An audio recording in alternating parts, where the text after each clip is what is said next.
Representative Davis. Thank you, Mr. Speaker. And I appreciate the repeated answer that this is nothing new and this is something that we've been doing for a long time. But ladies and gentlemen, we're facing a $5 billion deficit. We are in significant fiscal trouble.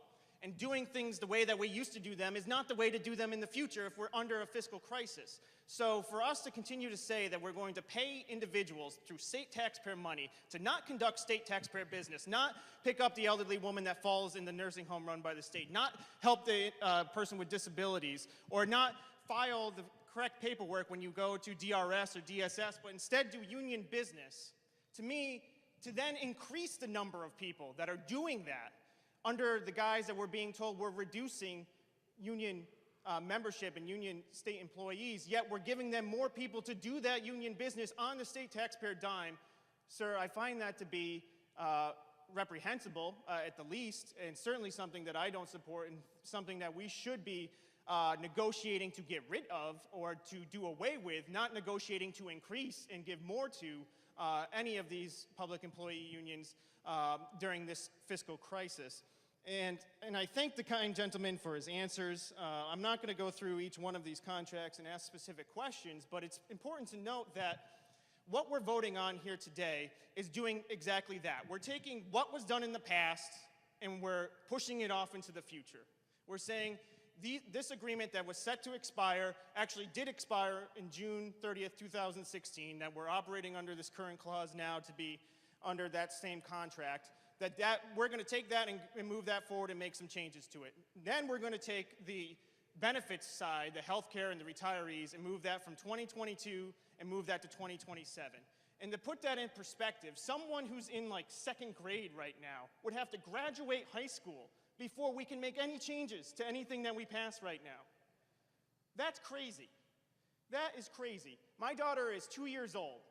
What we're doing right now is she's going to have to be 12 to 13 years old before we can even touch this, even do anything to it, because of the agreements that we're making right now, because the state of Connecticut's laws are much, much different than many of the other states, as the kind gentleman from Norwalk noted, that we cannot unilaterally, as the People's House or the People's Senate, move in and make negotiations happen when things go bad in the next 10-year period. Now, I certainly hope that the economy is going to start booming anytime soon.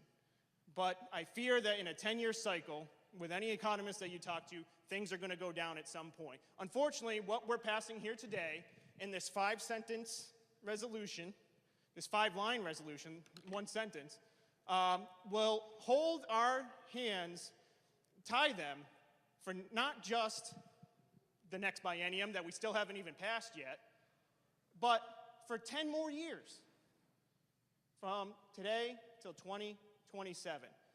And I appreciate the kind gentleman's efforts and his research in it and his knowledge of each one of these individual contracts. But each one of them is different.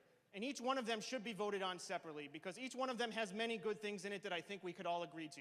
Each of them probably has something that we don't agree to that we might be willing to accept. But when you're asking us to vote on all of them as one unit in a 1-sentence resolution containing 5 lines that will hold the state of Connecticut for 10 years without having to make major changes to this agreement if things go south, I think is irresponsible. I think it's something that we should consider that we could have done better, that we should have done better, and that quite frankly, we can do better through other paths that have been presented by the House Republican caucus. So Mr. Speaker, I will be opposing this resolution here this evening. Thank you.